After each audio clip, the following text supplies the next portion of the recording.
my next category is creative. So yeah, why don't you start off then? Well, I already mentioned it. Like my most creative movie is already one more shot, right? That one's that's easy for me because it's like I mean it's premise alone, idea alone. But I didn't hear yours yet. They got two more. So Eye for an Eye 2, actually. Oh, and so this one was kind of interesting because so I got a user comment with this. We got Alias T7 on Twitter again saying for swordplay, Eye for an Eye 2 with Jet Li's film son, JMU Motier. Yeah, so many different pronunciations for his name.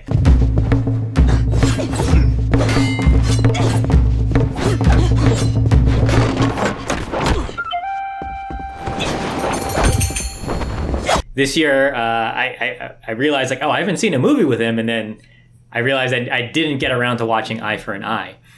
And what I like about the fights in this movie is because he's blind, what they do very, very subtly or with like lots of insert shots is they let you know that the other fighters understand that he's blind. So they try to distract him with sound by maybe tapping other places or circumventing him because like they realize like, okay, well, he's still really skilled and he has really strong hearing. So we need to find ways to distract him. And I thought that was really cool. But then there's interesting things going on because even though he's blind and maybe he's at a disadvantage, he could smell you as well. Like he'll mark a character with I guess like gunpowder or dirt or something. And there's just the ever briefest moment where he's kind of at a loss for finding his opponent, and then he sniffs him out. And I was like, oh, that's cool. Yeah. I like that. I wanted a little more of that stuff. But it like overall, it was just like it wasn't like one particular fight. It was like a culmination of those fights where it was evident that we were fighting a blind person. Sure. I have both of the movies. I mean, this is not in any category, but Eye for an Eye and Eye for an Eye 2, they're good movies. I think they're pretty good. I wouldn't really put them much on any action list for me because I mean everything you're mentioning, I totally get it. When I was watching, I'm like, yeah, that's great and all, but because I just suspect because like Motier literally has to have his eyes closed as he's doing a lot of this. I was just wondering, like, is that why we can't have long bits of choreography?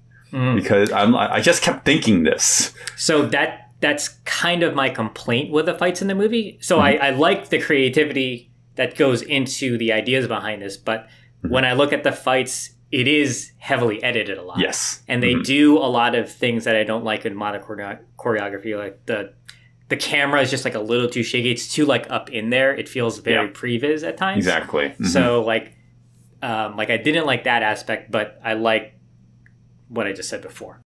One more thing to call out for Eye for an Eye 2. It has the better flaming weapons.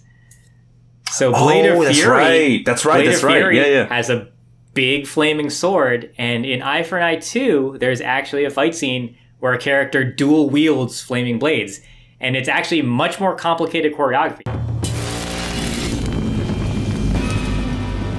This is what we were asking for when we reviewed Blade of Fury, because Blade of Fury's flaming sword choreography, it's like pretty simple. They have to keep it simple because probably for the performer. Yeah. But in Eye for an Eye 2, I believe it's Liu Fengchao who's wielding the flaming blades, and you can see he's doing a lot more complicated choreography, but you can also see that they have to keep it in shorter takes because it's two flaming swords. Of course. Yeah. Oh, wow. I totally forgot about that. The Eye for an Eye 2, okay, I'll take that back. Like, there are some moments where, like, it does stand out, but, like, I guess when I have to compare it to Blade of Fury, I think the problem is I watched Blade of Fury first, and then I went backwards, so that's kind of like, that was kind of unfair for those films, but, again, looking forward to those movies. All right, so what else you got, Zero? All right, I got one more. So I was like on the fence about this one, and then after rewatching like the fights, this one elicited a lot of laughter and joy from me. So I'm oh my god, keeping, like, I took it out of honorable mention, and I'm putting it in creative because I think overall the movie is just incredibly creative and might not be what people I know what you're talking about now. expect, but Hundreds of Beavers.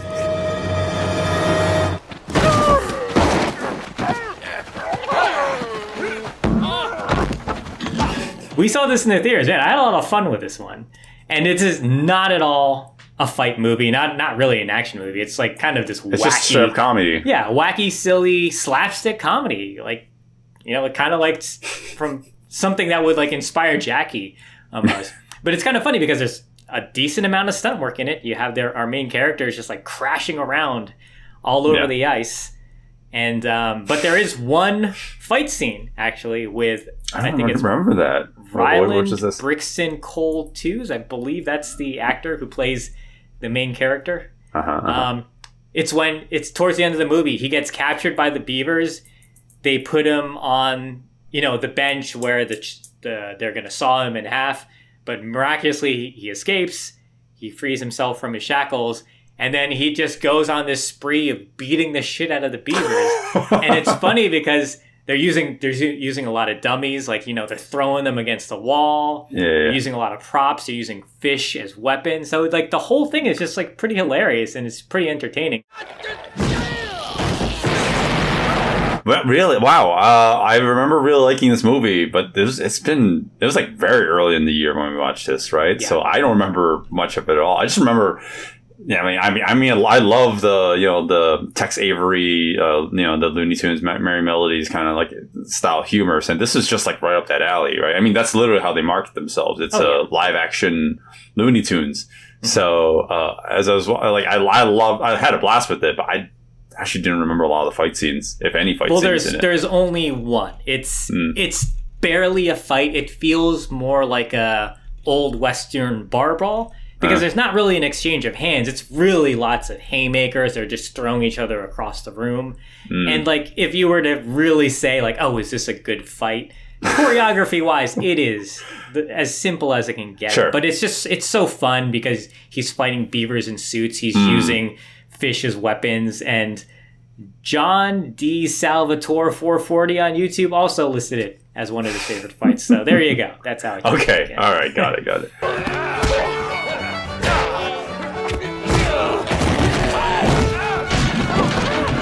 I have movies that like I would say, and I won't go into crazy detail. I don't want to bore you guys for too long, but movies that like really like they're good. Like at the end of the day, like I think I had a good impression of them coming out of it. Like I have a category for surprisingly good. Like movies I went in there thinking I would hate it, and I came out of it like surprised by like the quality of it. The Mob. I was not expecting that at all. I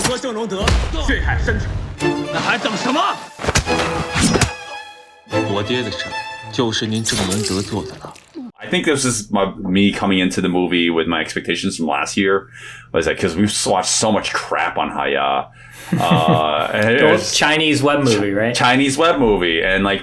I mean, I have heard some complaints about this movie. Like it does kind of feel like another Chinese web movie at times, but at least the choreography is good. The fight designs is pretty good here.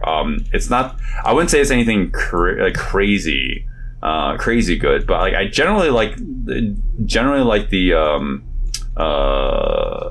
like most of the fights in the film, especially like I think towards the up to the end, like that, the end is where it kind of fell apart for me. Like at the end, it's like, all right, well, the other guy can't fight. The other guy, I mean, he's just a dickhole that you just want to die. But otherwise, like up to this point, like I thought, like all the other fight scenes were pretty good. The movie overall is a little melodramatic for me, but still, good fight, good film.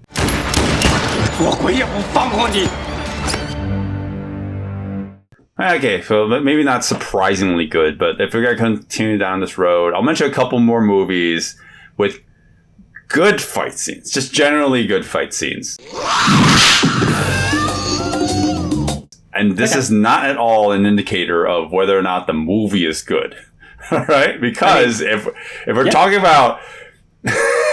if we're talking about movies like Bangkok Dog, it's like, well, no, the movie is not good.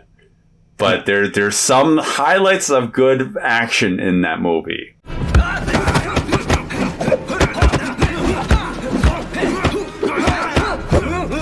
And because Brian Lee and D.Y. Sao cowering because he just keeps on getting his ass handed to him by Brian Lee. You won't let that go. Yeah, no, I can't because it's just ridiculous. I'd say like that's probably on my list in terms of like pretty good fight scenes. Like actually, like I'd say like it's one of the more flashy, athletic style like martial arts fight scenes we've gotten all year. Like because Brian Lee is like a fucking like he's like a freaking bomb. You know, he just explodes out of nowhere at times. Oh yeah. So this movie is somewhere on my list. I won't say where, but I think my issue with the movie is it's very uneven because there are really good moments of choreography, really good moments of like interesting, complex choreography between D.Y. Sao and Brian Lee. But then there are parts where it feels noticeably unfinished. And you can see that in the final product. And then there are parts where it feels like there's just not enough time devoted to it because maybe they just have to put it all to the end, or it's budgetary thing, time restraints, whatever. Sure. Okay, got it. Yeah. No, I know. I obviously I agree. Like all those things you just mentioned. That's why it's like I'm not saying best movie of the year, but but good for you. Yeah, but good. Like, in terms of like, when it is good, it's good, even though I don't like how that fight ends.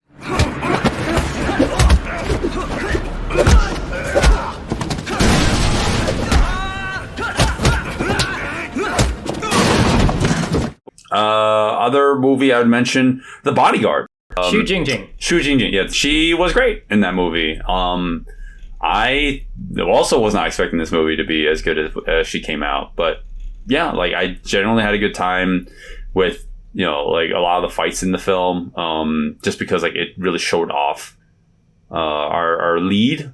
But I don't know. This might feel like a complete 180 after our quick jab just now. But like, I think like overall, like it's pretty good, and it's like it was just nonstop, right? So I know you had a problem with that. I had a problem. I knew I had to mention this because if you are the kind of person who just likes quantity over quality, like this might be the movie for you. And I think like for that, it's not just like we have to have a billion fight scenes and they're all barely choreographed. Like H1's pretty much choreographed, and there's so much that it's exhausting. But I mean, I'd say that they're decent. They're all decent, Yes. Yeah.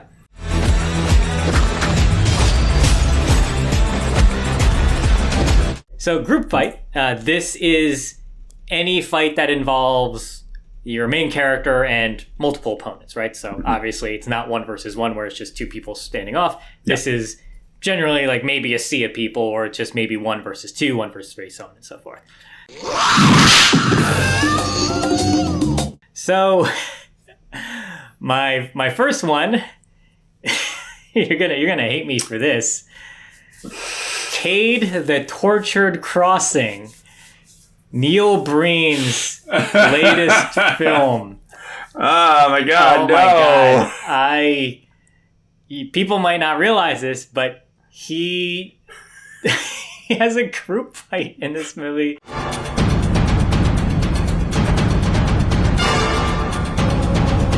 This elicited so much joy from me to watch this movie. I love showing Will Neil Breen movies because I feel like he just hates me. Every time we watch it, like, more every time. Alcohol does not. It does not help. And so the funny thing with Cade the Tortured Crossing is Neil Breen is some sort of guy. I don't know, whatever. He has an army of homeless people. I don't know. I don't even remember the movie. But anyway, there's scenes. Clearly what happens is he's on a green screen and there's somebody else on a green screen, and he says to the person on the green screen, just do fighting moves, just throw punches and kicks, and that's all the person does. They're just throwing punches and kicks haphazardly while he waxes poetic about some bullshit nonsense. Use everything I've taught you. That's the way we'll succeed in our fight for truth and justice. And so what he did is, in order to create a group fight, he took all of these individual green screen performances and just layered them all over the place sense. on this static background. On top of many things that don't make any sense. And it's people fighting no one, but they're made to look like they're fighting each other. This is kind of a troll response, but at the same time, I think it's kind of brilliant because it's so, I don't know, like poorly executed. Oh my god, you already kind of stole my thunder with this one because my favorite fight scene of the whole, like, it's this whole year is Cade the Torture Crossing. What? Yes. I didn't know that. Never put a single thought of weakness into the flourishing mind of the patients. I have a category for worst/best fight scene of the year. Okay, I see. And it was easily Cade the Torture Crossing. Which one? All of them. Because like, I think they fight like 3 times, and it's the same footage. I mean, you can even call it footage. Over and over and over. You know what's kind of funny? He has an actual fight scene with 2 women. They're actually really fighting each other, and it's all in one take. But like they're not real fight performers, so they're really just like kind of faking and pulling their punches. And it's just so strange because after this little encounter with these 2 women, then it cuts back to random people just fighting nobody. It's cut out animations, and they're just smashed together to look like they're fighting each other. You know what I said about most cinematic movie going to Blade of Fury? No, fuck that. Cade the Torture Crossing now. Yeah. Well, I mean, like, and half just because this movie is so baffling in terms of its fight scenes that it's actually like stays in my brain. Well, that's the thing too. Like, I'm kind of joking, but at the same time, I remembered it. I remember him fighting a CGI tiger. Like, it's just so poorly done, but I have to kind of commend it because you remember it, and that's the power of So Bad It's Good movies. That's why. Yeah. That's why we need more of these. I mean, I'm not endorsing Neil Breen to keep making these, although I'm sure that by itself is a glowing endorsement of more Neil Breen.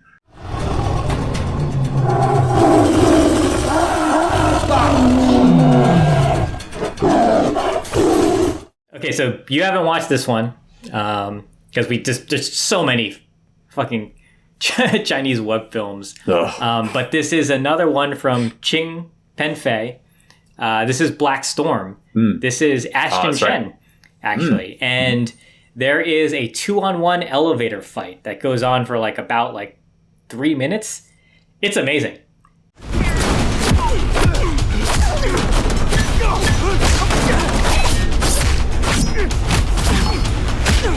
It's just this constant intensity of 2 assassins in the elevator armed with weapons, and they're just trying to fight Ashton Chen. And they're in a real working elevator while it's descending, slowly going down. And it's just Ashton Chen doing his best to not get cut, not get hit, interweave around these 2 fighters, and just constantly fight back against them while they're all in this really tiny enclosed space. It's really, really nicely done. Cool. Like that kind of like that phone booth effect fight scene. Like, I love like that we've started to master or like get really see a higher frequency of these close quarters combat fight scenes. Yeah, that's actually another movie that like you suggest I watch. I never got around to seeing it. So it seems. I mean, like, I guess this is not the right platform to ask if this is a good movie. Maybe we'll save that for another time. But like, it I guess since you're saying it right now, I guess the movie overall had like pretty good fight scenes. Like in general, you're just talking about that one fight scene. I'm talking about this one. There are Laughing Gore 108 on Reddit. He cites Ashton Chen versus Liu Feng Chao as one of his favorite fight scenes. That one goes long. It's crazy. It's lots of destruction. It wasn't on my list. But because I'm talking about Black Storm, I'll just mention this comment here. But I much prefer the elevator fight with Jackson Chen. It's just like such complex choreography with longer takes. Surprisingly, a lot of shot variation, considering there's just nowhere for that camera person to go. You can see the main shot is from the elevator doors where it's open, because they can't cheat that because it's actually a real working elevator. As to where with maybe other fights, they build the prop set so they can remove the walls and have the camera go in and out. But this is actually a real working elevator. At least it really looks like a real working elevator. So, so my assumption is that they had to shoot a lot of the cameraman just inside the doors and it's open. Okay, got it. Okay, now you're making me curious to watch this for sure. Yeah. Okay, it's cool. The movie, I personally don't like it. I think the story is the weakest of all these Jing Pinfei movies I've been watching recently. But there is some decent fight choreography on it. This one is the standout. It's easily the best of the movie. Sure. Okay. Cool.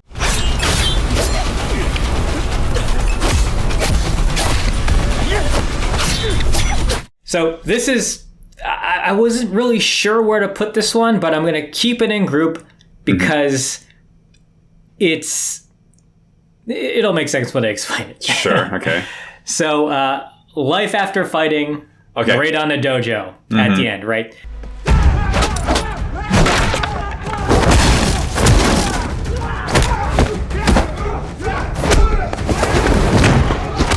So this is...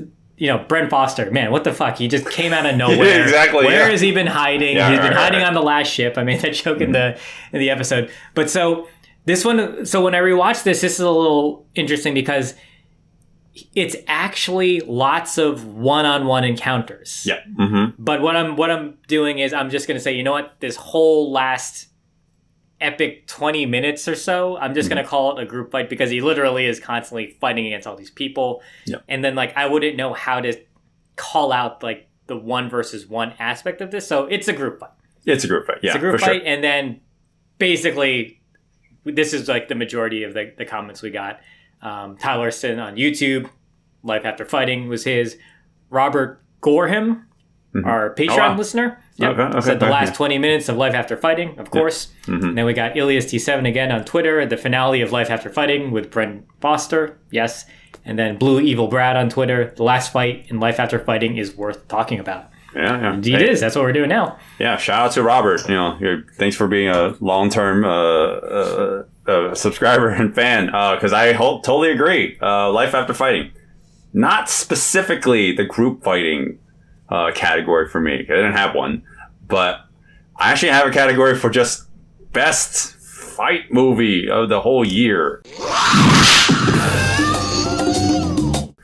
I want to say best film, and we're not doing best film. We're doing best fight movie. I think Life After Fighting is there for me. It's probably one of my favorites of the whole year. It's definitely the most surprising. I was shocked by how much I loved this movie and from the fight standpoint. People, you can argue, you didn't like the movie, whatever. I thought the movie was actually fine. But as a fight film, I was stunned by our lead's performance, Brent Foster's performance.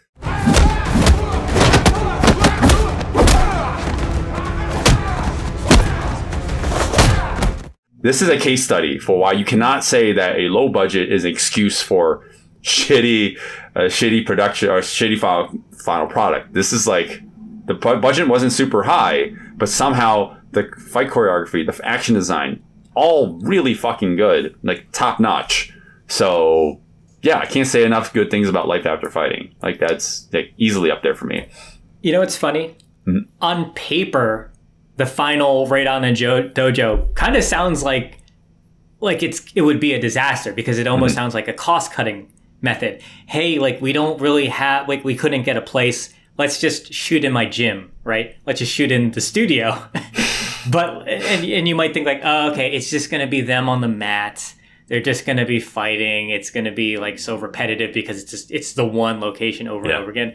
But no, they fight all over his fucking gym. Yeah. And they destroy multiple aspects of the gym. Yes, there are intentionally made destructible objects. It's like, okay, sure, that's fine. You can't Yeah. break everything. They need to save their budget some places. But then, they're breaking the counters, they're breaking glass, they're breaking walls. Oh my God. Everything, breaking bones, breaking faces. The violence, like it just goes from like, and like he's up to this point he was just diffusing situations, like being like, as the humble martial artist, and like now he's like a killer. Well, I mean, it's funny because it starts out where he's just kind of choking people out because he doesn't really want to hurt them so badly. But then it's kind of funny because as this ending fight goes on, the bad guys keep on resurrecting because he just chokes them out. So he has to keep on fighting them. Yeah. And he starts to realize like, all right, well, I have to keep them down. And then he has to start killing these fuckers. Yeah. That's why it's great. That's why I was like, because the movie just kept on escalating, and that final fight or fights is a culmination of all that. And I thought like, because up to that point I was already impressed, but then like I'm like, oh shit, he's gonna go full out. He's just gonna start murderizing people, and he does. And like it's not like subtle. It's like he's like violent. He like grabs the dude's neck and just like scrapes it against the like glass at some point. Yeah. The broken glass is like, oh my God, like we went from 0 to 100 like in an instant. Yeah, can't say enough praises about that movie. Highly recommend for anyone who hasn't watched that this year. Yep. All we right. had a lot of high praise for it. It's great. Came out of nowhere and loved it. I hope he continues making more martial arts movies. Fuck yeah.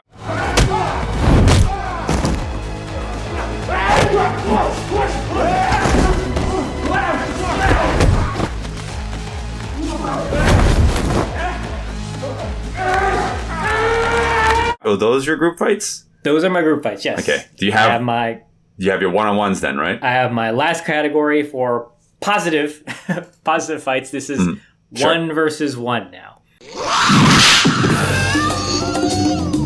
Okay. So first one is actually, even though I was negative about the majority of the film, I liked one fight in The Bodyguard. Okay. And this was the narrow hallway fight between Chu Jingjing and Yang Xing.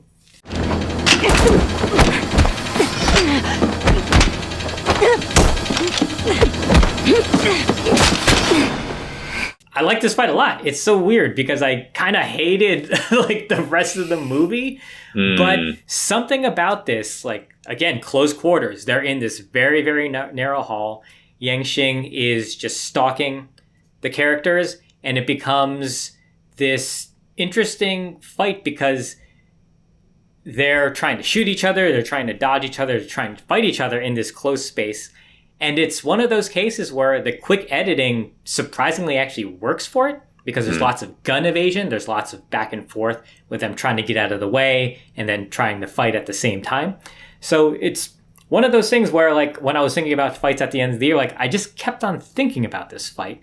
It's so short, and she does get assists like towards the end of it, but I'm not going to count that. I just love when she's in that hallway with her and they're just like knocking the shit out of each other, trying to get the best of each other, and it just all worked for me. Yeah, you have a theme for really liking the close quarters, like narrow space fight scenes. Yeah. I mean, the director's like really good at like those as well. And like you kind of mentioned it just now with Black Storm that like that was something that was like a trademark of that movie. But then there's I don't know, like even I noticed that even for The Bodyguard, like there's even the scenes that don't need to be close quarters, like he still makes it close quarters, right? Yeah, the camera is just right there with him. Exactly. And then in this hallway fight, there's nowhere to put that camera, so the cameraman just like right in their faces when he's doing it. So he has a specialty. Yeah, but surprisingly it works. Like there's a way to do that, and actually I can call back to the Roundup.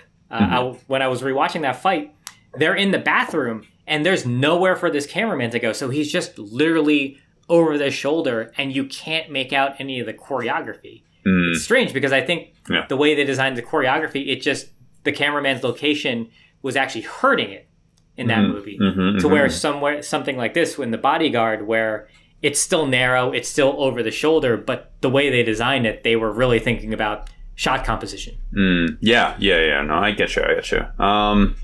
Cool. No, that's good. I would say so too. I actually have other fight scenes from that movie that I would choose over that, but still good.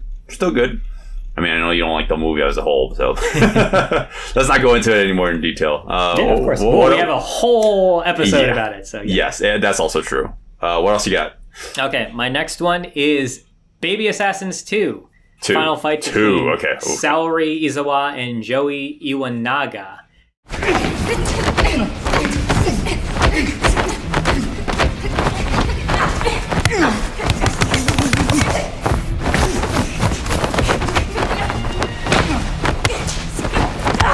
So this is interesting. So we've been constantly covering Kensuke Sonomura on the show because he has just been this interesting beacon of fight choreography that's come out in the past couple of years, where he's just been iterating on fast movement with boxing, and then constantly evolving what he's been doing with his style.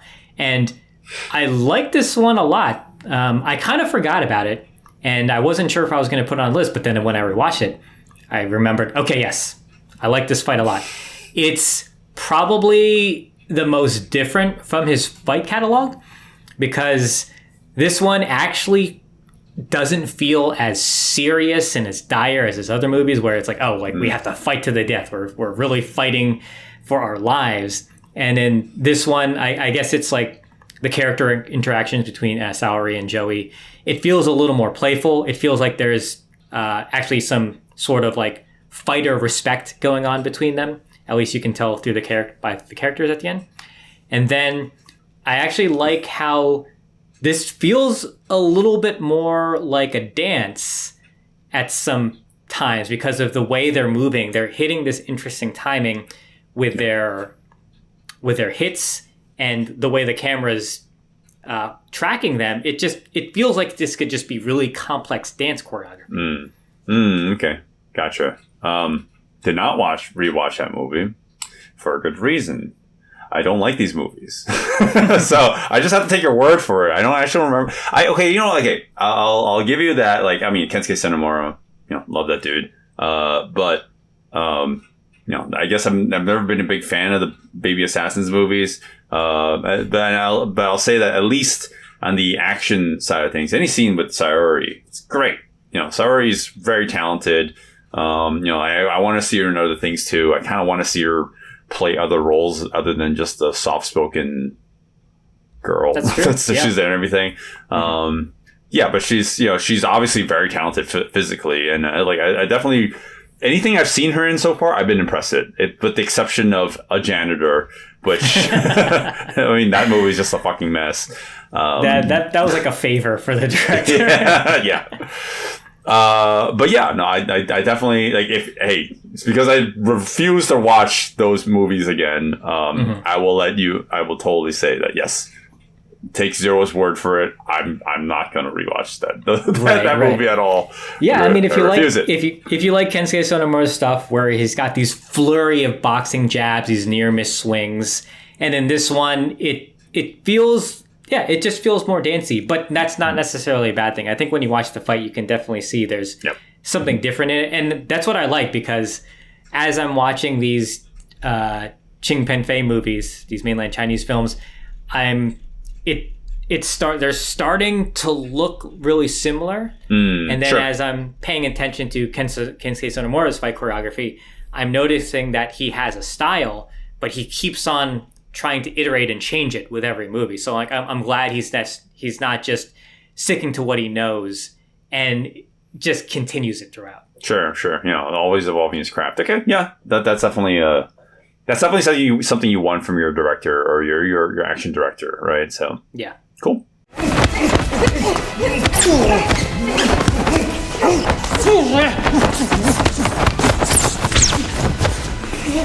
Okay, my last 1v1. This is a long, epic fight that came from a long movie, but surprisingly still entertaining. And so my last 1v1, my favorite 1v1, is from The Shadow Strays between AuroraRibero and Hannah Malasan.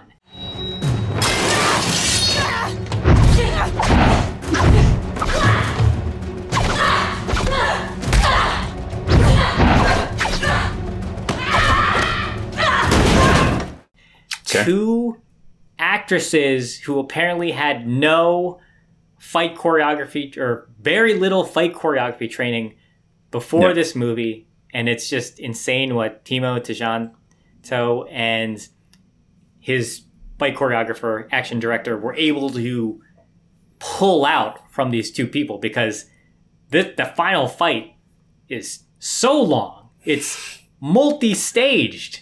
Yeah. It's insane how many different sections of the fight there are, and you can actually see where it stops and goes to the next one and goes to the next one and goes to the next one. Yeah. Everything you said about the bodyguard, I could probably say about the Shadow Strays.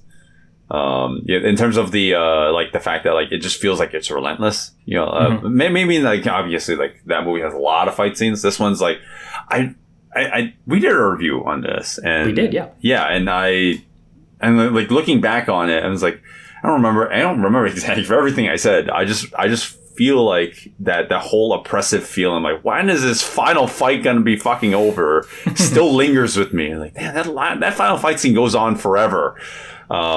So I mean, it was still impressive. I mean, I think things are always impressive when I know that, like, you don't have to be a martial arts expert to do fight choreography, but like if you have literally zero fight training and you still produce something impressive, I'm still impressed by that. Like, that's still really like something that I take note of, and I felt that way when I was watching it. However, it's really fucking long. It's a really long final fight scene, and it's like the brutality just keeps escalating, but never feels like it's going to end. Yeah. Well, I think what I liked about it is, so like, yes, like when you compare this to something like The Bodyguard, with The Bodyguard, I could never tell where we were in the fight. Sure. There would just be fighting, there'd be a little escalation, and then you didn't understand, are we getting towards the end because maybe the hero is recognizing some sort of flaw in the villain and exploiting that, or vice versa? Or was there some sort of flow to the timing of things? But in this final fight, like, things start out with a gun struggle, then it starts going to the ground game. And because I can see the different sections of the fight, I can kind of understand the story. It goes into the katana evasion, but then from there, it actually turns into a weapons fight. And then that's where things start to get kind of silly, because both people are fighting impaled. They've both impaled each other with the katanas. So that's where you start to understand, like, okay, we're nearing the end.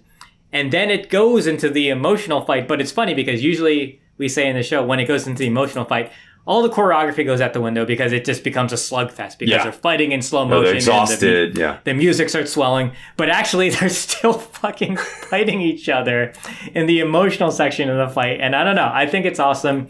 And I love the way it ends. I think it works thematically. It's this nice sort of bittersweet ending that these characters have just been through the whole movie. So that's why, like, I really like this final fight. Okay.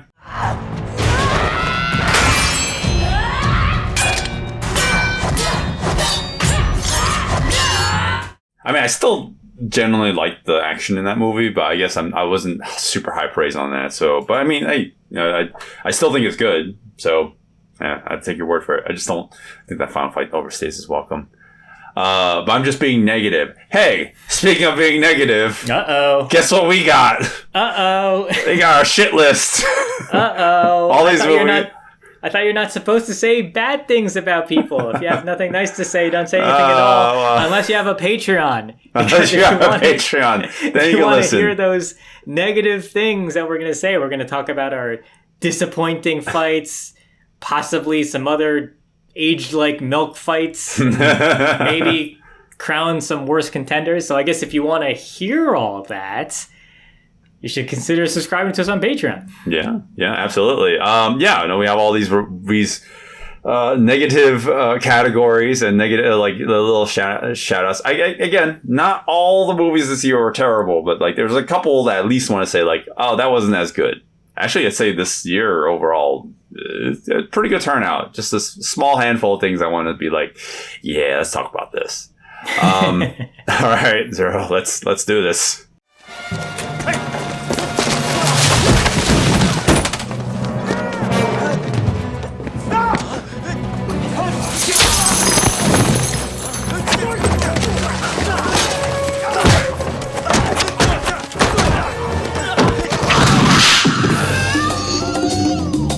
Was that 2024? Yes, 2024. Right. Yeah, we made it. We got through it. Yeah, long ass episode. Worst, disappointing. Oh my god, there's so many fucking categories. You're getting a lot of information here. If you like fights, we definitely went to town on the fights. This is going to be a crazy one to edit. So this is gonna fucking take a while.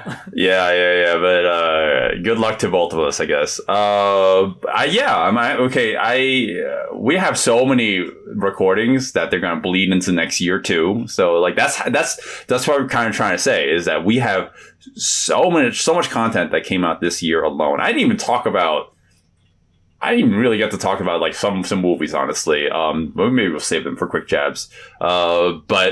I think like one good thing about this year is that like because there's just so much content, I think we're just gonna have our hands tied going forward. So I mean, it's good. I kind of like to see that we have good potential in the future. And I mean, we were shitting on some of these movies just now, but I think overall 2024 is actually pretty good. Like we got some pretty good outings overall.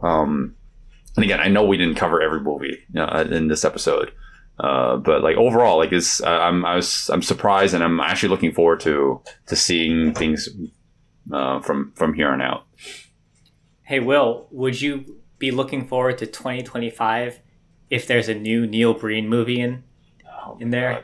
There's some more amazing cut and paste animation fight scenes. He fights different CGI animals. Only if he can pair up with Luigi. And they're gonna fight scene. Oh my god! Oh my god! I mean, all his movies are about fucking killing politicians. Yeah, perfect. Let's go. Let's get Neil Breen's take on taking down.